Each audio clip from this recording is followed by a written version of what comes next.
Bom dia. Bom dia, Raul. Vamos retomar os estudos que a gente estava fazendo sobre as alachot. Ben Adam Lachaveró, o homem e seu semelhante.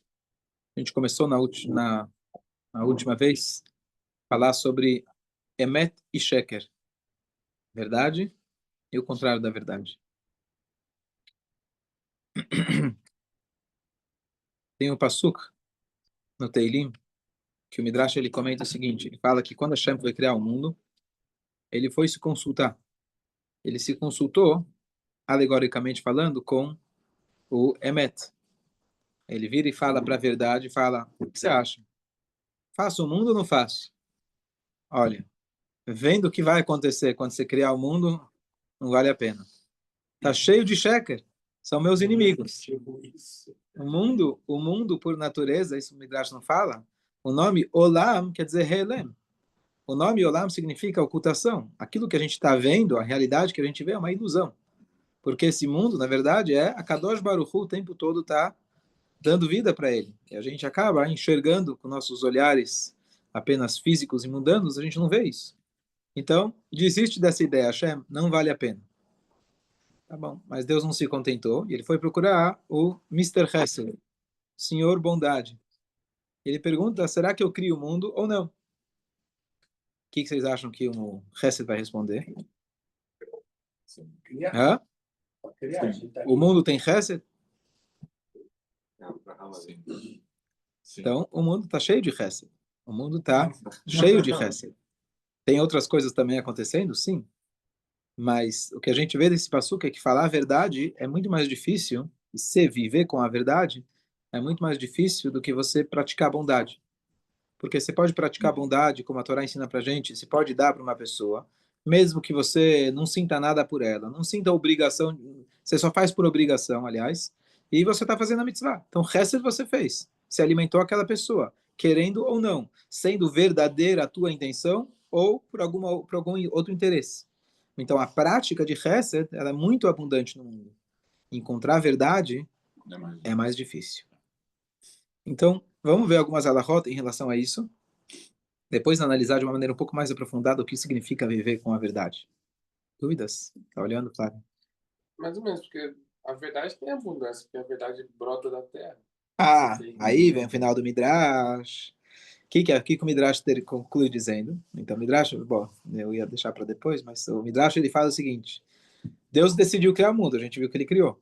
Então, o que ele fez? Ele esmagou na terra a verdade, ele enterrou a verdade e foi lá e criou o mundo. A impressão que dá desse Midrash é que ele falou, esquece a verdade, não sei, eu vou ter que te ignorar. Mas diz o Pasuk, Chesed ve'emet nifgashu, a bondade e a verdade se encontraram. E no Pasuk seguinte, o Teilim fala, Emet me'eretz tzmach, que a verdade vai brotar da terra. Ou seja, Deus ele plantou a verdade, não que ele ignorou, esmagou, ignorou. Não, ele plantou. Ou seja, para que a pessoa chegue na verdade, que o mundo chegue na verdade, isso é um investimento. Eu não consigo imediatamente, a gente vê as primeiras 20 gerações da criação do mundo, praticamente eram todos corruptos. Então, Deus ele plantou a verdade, em algum momento a verdade vai sair da terra. E o que tem na Terra? Você olha para a Terra, às vezes você não vê que tem nada. E de repente tem lá até uma semente, mas a semente está podre. Mas em algum momento ela vai brotar para fora. Por quê? Assim como a Terra, já expliquei isso algumas vezes, muito interessante, que é o povo judeu comparado com a Terra. Por quê? A Terra, você pisa nela a vida inteira. A Terra, a Mister Terra está olhando para você, ou a Mrs. Terra está olhando para você. Pisa, pisa. Fica aí achando que você pode. Vai chegar teu dia, que eu vou estar em cima de você. Eu vou esperar aqui, de braços cruzados. Uma coisa é garantida nessa vida enquanto o Mashiach não chega. O povo judeu é a mesma coisa. Eles pisam, pisam, pisam, mas quem ri por último, ri melhor. Nós estamos aqui. Tentaram esmagar a gente, mas está escrito que Hashem, ele nos plantou no galut. É uma das linguagens que o Passuca ele fala, que Hashem nos plantou no galut. Então, plantar, você pode dizer, bom, Deus espalhou a gente por por vários países.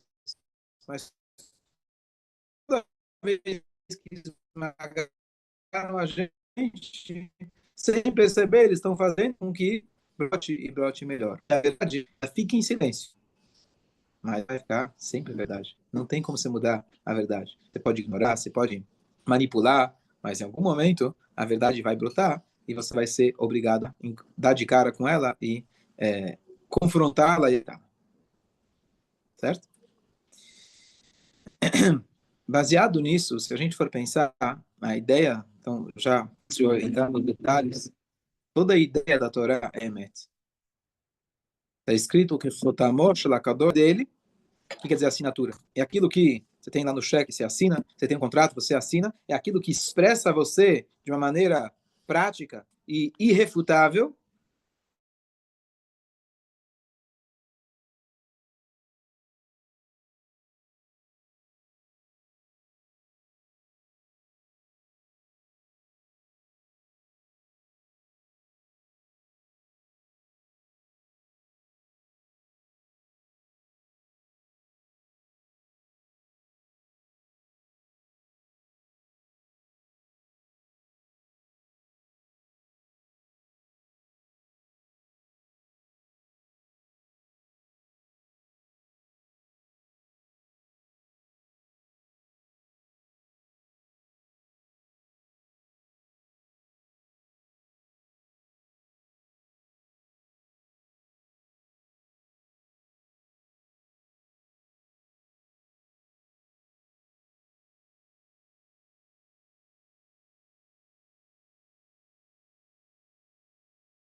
Tem uma explicação que diz que a verdade brota da terra, que não é que ela está necessariamente oculta. É que tudo sabe, é igual a grama, você tem abundância, mas para você acessar a verdade, você vai ter que agachar. Então, existe Boa, dificuldade bonito, de você chegar na verdade. bonito, Mas ela está em bonito, abundância. Você tem que bonito. ser humilde para poder perceber. Boa, bem, bem bonito. Escolha. Então a gente vai ver depois que tem, só retomando, a gente falou que eu estava falando que antes do Zoom cair, que a Torá é verdade, a definição da Torá é verdade, e a expressão máxima de Hashem é através do Emet. Então, por isso a gente sabe que Emet é Aleph, Mem, tá? Falamos várias vezes que é o início do Aleph Beit, o meio, o final. A Torá é Emet. A definição da Torá é Emet. O que quer dizer Emet? O que significa Emet? No sentido, vamos pegar no sentido abstrato. Não estou falando agora de falar a verdade. Aconteceu ou não aconteceu? Então fala, aconteceu. Era verdade ou era mentira? Não no sentido tão prático. Se a gente fala Emet, Avram, o que você acha que é Emet? Vocês do Hassidut. O que é Emet? Definir ele. Defina Emet, sim. Doutorado, né? Não sei. Então, nesse mundo, que é por isso que Hashem ele foi lá e escondeu o A Emet, verdade é o que não pode ser mudado. é irrefutável. É irrefutável. Boa, Exato. irrefutável. Então, nesse mundo, para criar esse mundo, Hashem precisou ocultar, plantar o Emet. Emet é algo absoluto. E absoluto é só Hashem. Quando você diz, por exemplo, fulano é forte, é verdade? É relativo. Tudo nesse mundo é relativo. Fulano é bonito? É relativo. Fulano é sábio? É relativo. Esse tá frio? É relativo. Tá calor? É relativo. Eu morei no Canadá. Ele lê aqui no jornal, escutando as notícias, frio severo, 6 graus. Eu tô rindo. Então, nesse mundo, não tem algo absoluto. Nada aqui nesse mundo é absoluto, a não ser a Torá. Uma coisa que eu sempre falo para meus filhos, minha esposa também sempre fala, agora está na moda XYZ. Essa é a melhor forma de fazer. Esse é o melhor celular. Essa é a melhor roupa. Esse é o melhor tênis. Vocês lembram a Havaiana, o que era quando alguns anos atrás? Quanto custava uma Havaiana? Baratinho. Era barato, certo? Então, o que acontece? Nesse mundo, a única expressão de Emet absoluto é a Torá. Porque todo o resto não é absoluto. Absoluto é só Hashem. Essa é a definição mais profunda de Emet. Fala. Por eso Einstein fez a teoria da relatividade. Relatividade, Porque verdade? ele pensava que Hashem é absoluto. Não sei se essa foi a base dele, mas Não tenha dúvida que mas talvez a Neshama lá no fundo. Então, o que acontece? Falando no sentido mais profundo do Emet, Emet significa você se conectar com Hashem. Emet significa se descobrir tua Neshama. Emet significa você se conectar com a Torá. Porque todo o resto, no mundo, qualquer outra coisa, é volátil. Ele troca, ele muda. Ele está sempre em mutação, em processo de mutação. A terra vira ar vira terra, a água vira ar. Nada nesse mundo é absoluto. A gente sempre vai usar termos relativos. E a maior bondade é que a Hashem fez para a gente de pegar a Torá meta absoluta e conseguir colocar ela dentro de um mundo onde tudo aqui é relativo. Deu para entender? Mais profundo? Perfeito. Então, o que significa isso? Emet é uma coisa muito difícil. A pessoa que vive com Emet significa que o tempo todo ele está tentando se conectar com a Hashem. Esse é o Emet. Agora, eu vi uma história, não lembro quem foi o rabino, mas ele era uma pessoa tão da verdade que se ele entrava na sinagoga, por exemplo, e se perguntava para ele, tá chovendo? Ele dizia assim, quando eu estava lá fora, estava chovendo. Eu não sei se de um segundo para cá parou de chover. Então ele era uma pessoa que vivia absolutamente falando a verdade. Tá, vamos ver algumas leis práticas em relação a isso. Tá com uma cara que não Não, é tá interessante, porque ainda meditando. assim, não, ainda assim é uma verdade na perspectiva dele. Ele pode responder, por exemplo, não está agora, mas pode estar. Então, tipo assim, ainda, mesmo ele sendo humano, é uma verdade pontual, só na lógica dele. A Hashem é verdadeira em qualquer Sim, exatamente. Ok. A linguagem que a Torá usa em relação a sheker é midvar sheker tirchak, diferente de muitas outras mitzvot, que a Torá fala você tem que se afastar da mentira. A Torá poderia falar não minta, assim como ela fala não mate, não transgrida o Shabat. A Torá fala em relação ao sheker, fica longe. Porque o sheker você tem que ficar longe, que a única maneira de você evitar o sheker é ficando longe. Porque é algo, isso que os Chachamim falam aqui logo no início, de que é algo muito comum do ser humano e muito fácil da gente cair, assim como Lashon Hara e etc. Então, muitas outras mitzvot você não faz e pronto. Claro que às vezes os Chachamim colocam um distanciamento daquela, mas daquela haverá.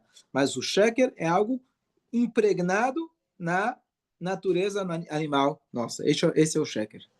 Então, a gente precisa estar muito esperto e estar o tempo todo distanciando o máximo do contrário da verdade. Então, vamos dar alguns exemplos.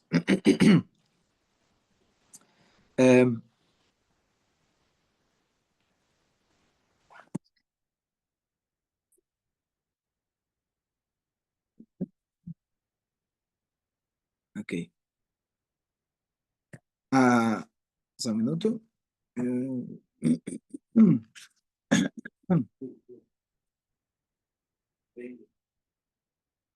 Um exemplo que ele traz aqui, além do mais simples, em relação a gente entende que ia dizer mentira, mas às vezes você causa uma situação que se provoca que a pessoa minta para você.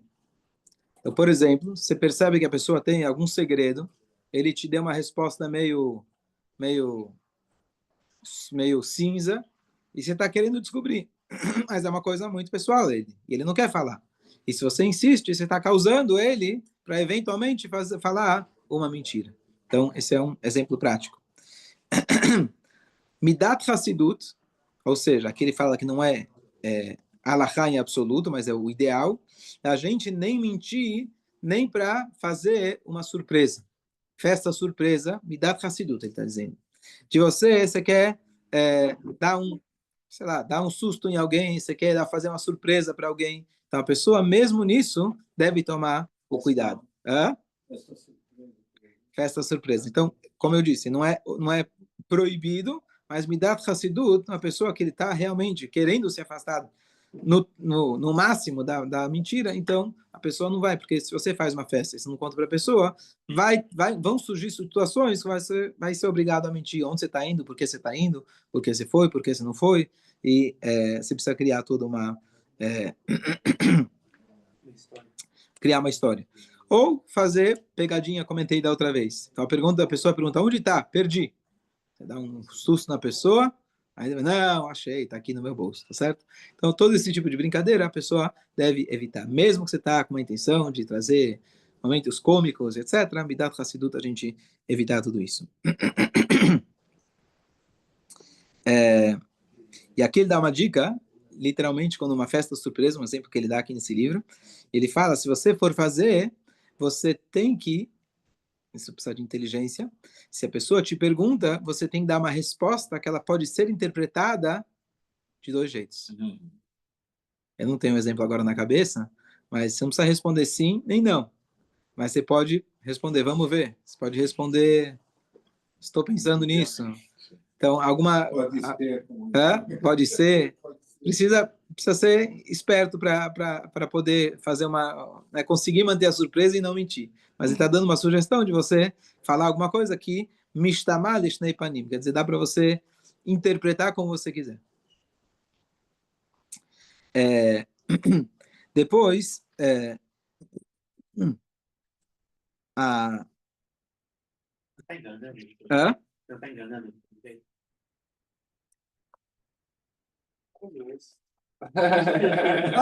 Boa, gostei. E talvez sim ou talvez não? Talvez. Interprete. É daí que veio que o judeu sempre responde com uma pergunta, né? Boa, ele te deu a resposta. Eu não sei. Eu vi algo parecido que é quando você vê duas pessoas conversando, você não pode perguntar, do que vocês estão falando? Porque se for algo particular da pessoa... Exatamente, a mesma situação. Boa. Não sei se está na mesma... Não, ele não traz esse exemplo específico, mas com certeza se meter na conversa do outro é aquilo que a gente falou ontem, Matova Alecha Yaakov. Coloca, olha para dentro, não para fora. Não fica assim se metendo na vida do outro. Quando às vezes alguém me pergunta, mas e o fulano? Eu falo, olha, é tão difícil eu administrar a minha vida. Você quer que ainda administre a vida do outro? Tá complicado. Se ele foi, se ele fez, se ele não fez, quanto ele fez, como ele fez. Não... Bom, a Guimará, ela traz para a gente que em determinadas situações é permitido a pessoa, a palavra não é lechaquer, mas é lechanot pediburo. Ele pode mudar o jeito que ele fala. Então, a melhor coisa de fazer isso nessas situações é não falar explicitamente não, quando a resposta é sim, ou vice-versa. Mas você talvez fazer alguma coisa que você evite a situação. Em cada situação você vai precisar usar a tua sabedoria como fazer. Por quê? A Gemara fala, por exemplo, a gente estudou nesse mesmo livro, que você tem que devolver um objeto perdido. Para quem? Então, tem pessoas que eles são ramaim, pessoas que são mentirosas. Para esse tipo de pessoa, mesmo que ela dê todos os sinais, olha, eu perdi um relógio azul, tal tamanho, tal marca, teoricamente você vai dizer que é dele, mas se ele já é conhecido como um trapaceiro, você não pode devolver para ele. Porque a Torá faz, tem que ver para quem você está devolvendo. Aí diz Agmará, um Talmid Chacham, para um sábio, não só que você tem que devolver para ele, dependendo da situação, você pode até mostrar para ele, é esse relógio que você perdeu? É um pouco arriscado. Ah, sim, é isso, esse mesmo. Qual é a marca? Não lembro. Mas se ele é um Talmid Chacham, que não mente, então você pode até mostrar para ele. Qual é a definição de um Talmid Chacham? Diz a Gemara.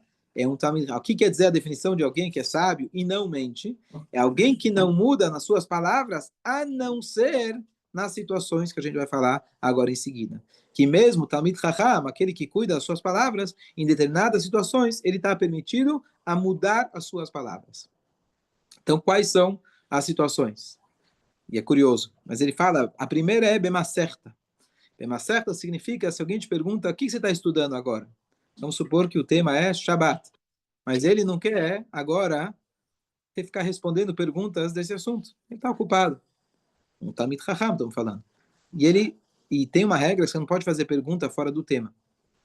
Que ele está estudando, que ele está ocupado. Então ele pode falar, estou estudando agora Eruvin, um outro tema. Para você não vir encher a paciência dele com as perguntas do Shabbat. O que é curioso, difícil de entender. Por quê? O rabino está lá para responder as perguntas, seja lá qual for o tema. Vamos tentar depois analisar melhor o que significa E se ele fala Eruvim, a pessoa pode perguntar de Eruvim, perguntar de Shabbat. Mas ele pode falar que está estudando o Halot. O Halot são as leis lá de pureza, impureza, dos tipos de clique, nunca não sei se nunca existiu ou não vai existir, ou está longe da realidade. A segunda, e essa é interessante, Beushpiza. Ushpiza significa, você foi para Atibaia, acontece muito, fui. Eu não tenho casa em Atibaia. Na casa de quem que você ficou? Bom, legal, né? Fiquei sabendo que o cara lá, às vezes, ele empresta. Então, de repente, o Bino Malovani sempre conta a piada que o padre foi lá foi no barbeiro, e aí o barbeiro não quis cobrar, o homem de Deus. Lembra da piada? Ou não? E aí então ele mandou lá uma Bíblia para ele de presente. Aí o rabino foi no barbeiro, cabeleireiro, barba não, só cabelo. E aí ele agradeceu, falou, quero te pagar. Falou, não, de jeito, um homem de Deus. No dia seguinte ele mandou mais 10 rabinos.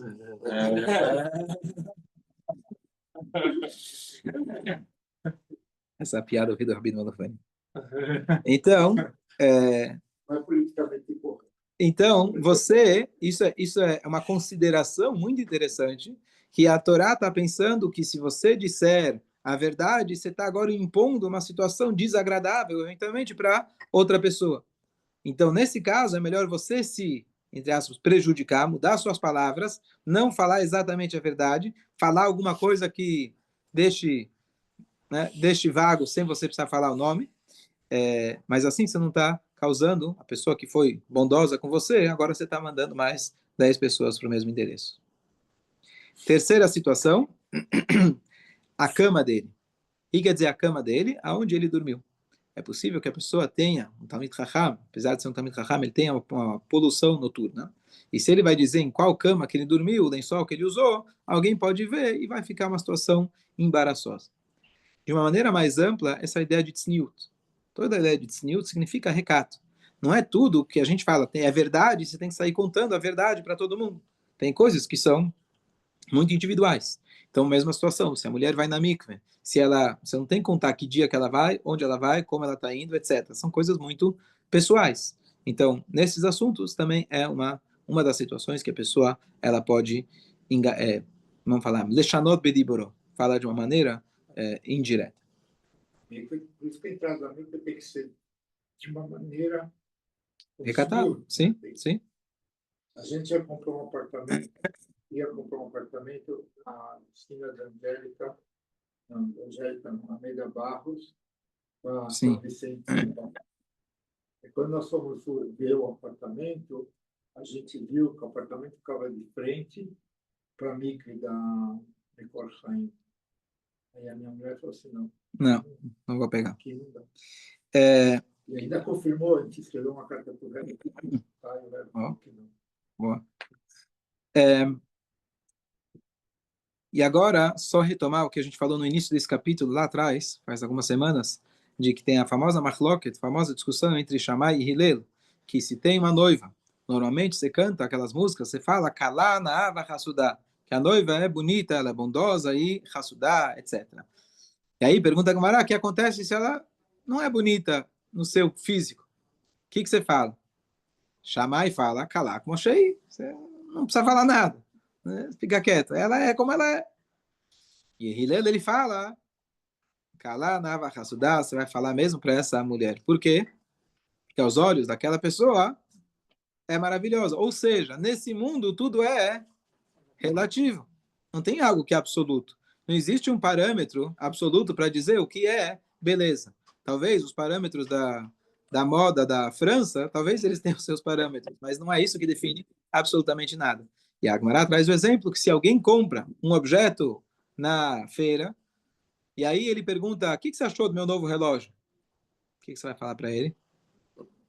Bom, lindo. Lindo. Se você gostou, se dá bom para você, é lindo. Certo? Não sou obrigado a falar achei feio. Pero también depende da pessoa que viste. Não somente. Sim, se combina com ele ou não combina com ele, perfeito. Um Rolex falso en el braço de uma mulher, não sei o que, parece verdadeiro. Sim, sim, sim. Eles querem ensinar mais verdadeiro que o brasileiro. Por quê?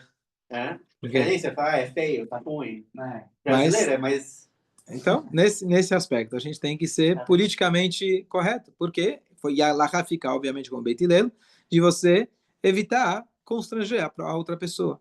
Então, é difícil, realmente, o que você vê de tudo isso, aquilo que a gente falou, que Hashem ele precisou plantar a verdade para criar o mundo, a própria Halakha diz que em certas situações você é obrigado a omitir, pelo menos, a verdade. Esse mundo não dá para ser absoluto. Lá no mundo ideal, nos mundos, não ideal não, no mundo perfeito, digamos assim, os mundos espirituais, os anjos não têm roupa.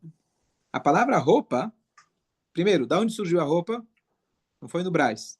Alguém precisava de Parnassá. Então, depois do pecado, imediatamente depois do pecado, é isso que ele percebeu que ele estava nu. O que significa? Que ele precisa se cobrir. A palavra beged vem da palavra boged. Mas é boged? Trair. Você está traindo. Por quê? A roupa, ela atrai. Porque a pessoa veste uma roupa, na verdade, aquela roupa pode não condizer com quem realmente a pessoa é. Esse mundo é uma roupa. Então, desde o pecado de Adam Arishon, realmente a gente tem que viver, como chama, pisando em ovos com muito cuidado, para a gente conseguir se manter firme na Torá, e certas situações você omitir, mudar, mas não falar a verdade em certas situações. Mas ele está falando, é melhor você falar, por exemplo, você não quer falar que você não gostou da loja. Esse exemplo. É melhor você falar, por exemplo, não, tá bom, porque tá bom para outra pessoa. Essa é justamente a discussão. Sim, ele fala assim. Ou é melhor falar isso do que falar, não, eu achei feio. Sem dúvida, sem dúvida. Esse é o exemplo que a Gemara traz. Então... Só que tanto, tipo, você falar isso não é mentir, mas é melhor falar assim. Exatamente. Você vai elogiar. Por quê? Porque você não está mentindo. Porque aos olhos dele é bonito. E é relativo. Agora, se ele pergunta, você gostou? Aí fica mais difícil. Você gostou do meu relógio? É uma situação... Tem um caso, Rabino, por Não exemplo. faz meu gênero. A pessoa... pode ser. Boa, não faz meu gênero. Você gosta da pessoa, ela pergunta para você. Você vê que ela gostou, mas, por exemplo, obviamente que ela vai passar ridículo, que não é, entendeu? Não é algo que... Às vezes a pessoa está gostando de uma coisa que Sim. não é realmente bom para ela, ou que é algo... E é nítido. E aí ela pergunta, ela quer saber uma opinião. Boa, tá. Então, a gente está dando um exemplo muito superficial, que é uma roupa que ela está vestindo. Mas, às vezes, aí entra outra situação, que uma pessoa vem te perguntar, posso fazer negócios com fulano? O que você acha de fazer um shidur com tal moça? Você sabe o histórico dela? Então, nessas situações, às vezes, você tem a obrigação de falar a verdade, e por isso também você está numa corda, em cima de uma corda bamba. Por quê? Porque você, por um lado, não pode mentir, por outro lado, você pode estar constrangendo a outra pessoa, Vai atrapalhar a vida da pessoa. vai atrapalhar a vida dele, pode atrapalhar a vida do outro. Então, se você foi o professor único daquela menina, dando exemplo, e aí todo mundo liga só para você.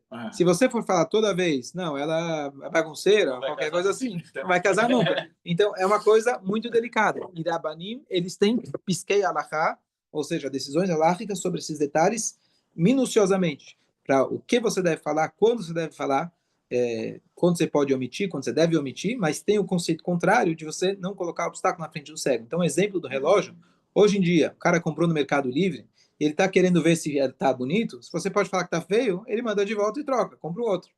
Não tem problema. Então, é complicado, não sei dizer em todos os casos. Fala. Vocês saben que el argentino es un poco agresivo, ¿no? Entonces en Argentina falamos, el mono, por más que se vista de seda, mono queda. Sim. Sim. Ok.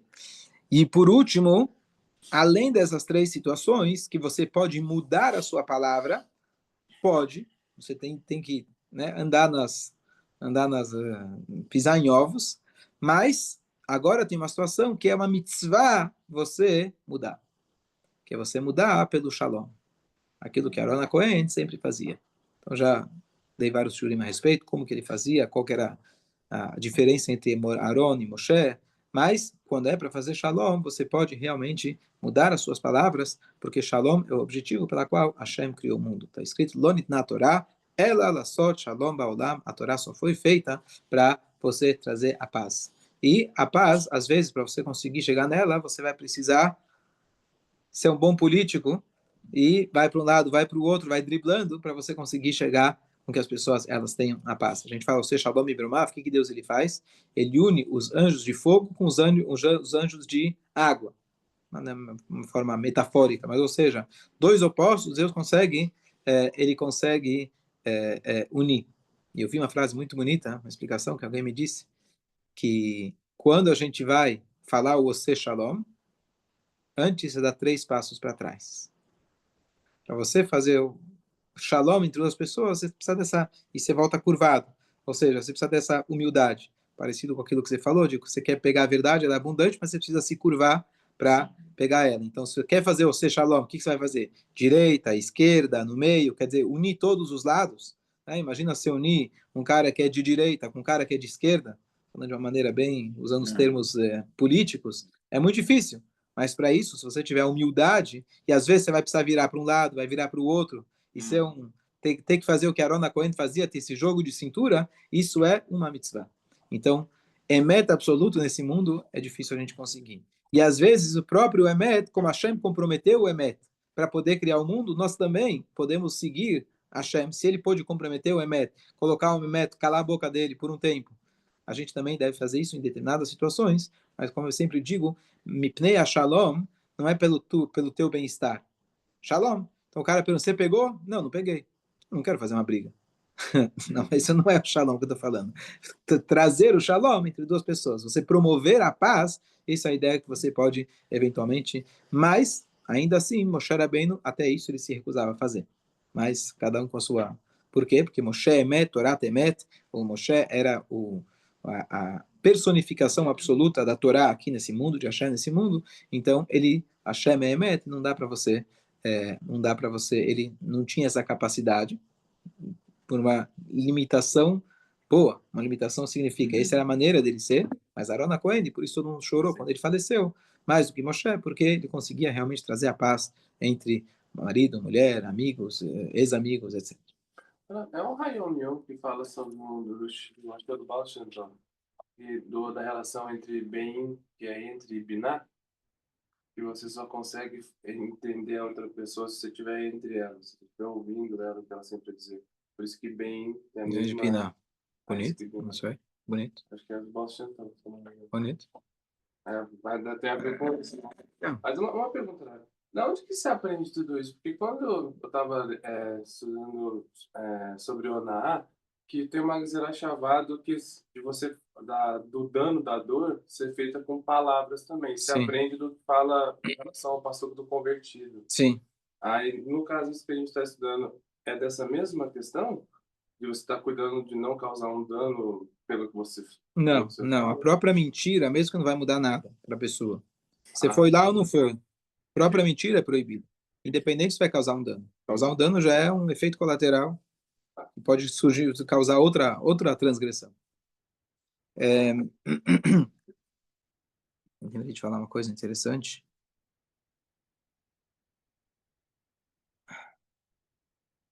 Tá, vai voltar para mim daqui a pouco.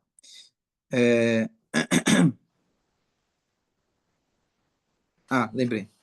O método de se fazer um casamento, fazer com que um rapaz e uma moça se encontrem, é através de um shadchan. Shadchan em hebraico é também o termo usado para grampeador. Ele vai lá e grampeia. Sabia? É shadchan, não? Faz tempo. Shadchan é chamado o famoso casamenteiro do violista no telhado, quem lembra? É o casamenteiro. Mas isso você pode dizer, bom, é só uma questão de... porque os meninos crescem separados das meninas, você precisa que alguém apresente. Mas o Shadchan é muito mais do que isso, porque está escrito que, assim como quando Hashem ele foi dar a Torá, o povo de Israel é a noiva, Hashem é o noivo, ele colocou Moshe Rabbeinu como Shadchan. Portanto, eu já precisei orientar em certas situações, às vezes a própria pessoa falou, eu pensei em tal menina, ou encontrei tal menina. A pessoa teve esse encontro e já está querendo sair. Eu falo, mesmo que vocês podem, teoricamente, combinar sozinhos, tem que ter um Shadchan no meio. Esse é o método que Hashem ele instituiu para que tenha esse encontro. Então, isso é a regra. Agora, uma das grandes vantagens dessa regra é o seguinte, porque no Shidur, como funciona o sistema religioso, que ele é fantástico, o sistema da Torá, de você primeiro ver se tem uma compatibilidade espiritual antes de qualquer outra coisa,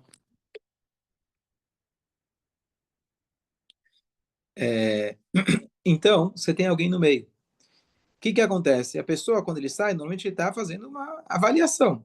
Né? Ele está olhando para a pessoa de cabo a rabo, olhando, tentando ver. Você está familiarizada, está fresca. E você, às vezes, tem críticas. Às vezes, você tem perguntas muito importantes. E, às vezes, inclusive, não deu certo. Quando não dá certo, a pessoa que não tem boa autoestima, então ele vai ficar pensando, o que ele viu de errado em mim? Se você pergunta para o fulano, ele fala, olha, teu nariz é muito grande. Usando um exemplo bem fácil, sem ofender tanto. Né? Você pode falar, não, porque você é feia. Não, porque você... Imagina. Então, isso é muito ofensivo. E o papel do Shadchan é justamente ele neutralizar. Porque muitas vezes acontece da pessoa querer ligar para o Shadchan, o fulano falou não, a fulana falou não. Por que não? Eu quero saber até para me melhorar. Eu quero entender. A resposta é porque ele não achou que era para ele. Isso é fantástico, isso é maravilhoso. Como a gente falou do relógio. Só não faz o meu gênero. Ah, mas por quê? Nossa, uma pessoa fantástica. Então, esse é o papel do Shadchan. Isso é um erro que às vezes a pessoa pode, não, deixa eu falar para ele. Então, a ideia ele também realmente neutraliza. E aqui, de novo, entra essa ideia de você mudar as suas palavras ou evitar de falar certas coisas. E esse sistema também é bom por causa, além de outras vantagens, mas ele é muito bom por causa dessas. Você pode evitar muita dor, muito sofrimento, que a gente vê quando são relacionamentos que acontecem de forma espontânea e etc. Sempre a quebra é muito dolorosa. E nesse sistema é uma coisa, não dizer que não é dolorosa, mas não tem envolvimento físico, é um envolvimento inicial muito distante, e você tem alguém no meio que depois você fala até logo, e tem até uma coisa interessante, que falando já desse tema, de que várias situações aconteceram, que Deus nos livre, uma mulher, ela casou e ela não conseguia engravidar.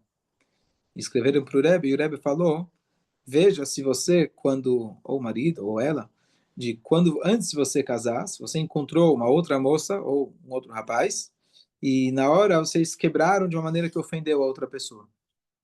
Você deixou a outra pessoa ofendida. Então, faça de alguma maneira, não diretamente, porque você não vai buscar contato com aquela pessoa de novo, mas através de alguma outra pessoa, pedir perdão. Pedir um perdão. É uma coisa muito interessante como isso acabou trazendo brachá. Então, é um cuidado máximo e com a dignidade da outra pessoa, etc. E mais ainda,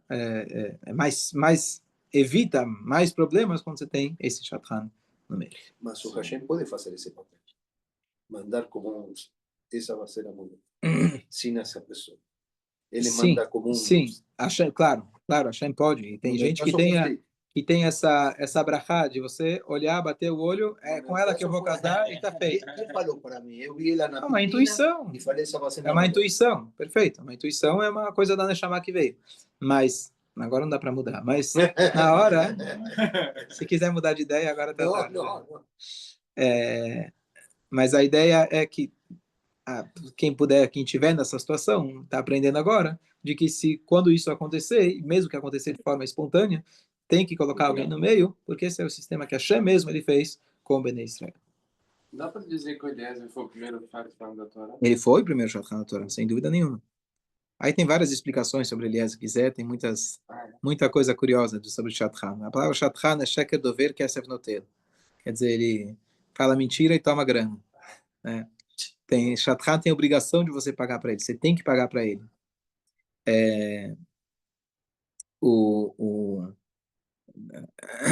Ele quando ele chega no Lavan, só quando ele chega no Lavan, ele comenta, ele fala que eu também tenho uma filha que eu gostaria muito de casar com, né, que casasse com Yitzhak. A pergunta, os comentaristas vão falar rapidamente, comentaristas perguntam, mas por que ele só falou da filha agora? Já lá atrás, quando Avraham fez ele prometer, ele poderia já ter falado Elai, que é a palavra.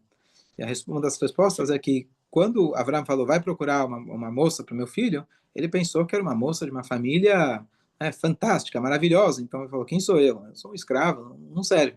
Mas quando ele chega e encontra o Lavan, aquele trapaceiro, fala, é isso? Não sei não. Acho que para mim pegar minha filha seria melhor. Essa é uma explicação. A segunda explicação é o bom vendedor. O bom vendedor, ele não fica desesperado, ele pelo menos não mostra o desespero que ele está em vender o produto. Ele fala, não quer comprar, não tem problema, eu vendo para outro. Você está se valorizando, pelo menos. Então, quando ele chega no Lavan, ele está na dúvida, será que o Lavan vai aceitar, se eles vão permitir, etc. Olha, não tem problema, eu posso ir embora aqui, eu tenho uma filha, a gente resolve.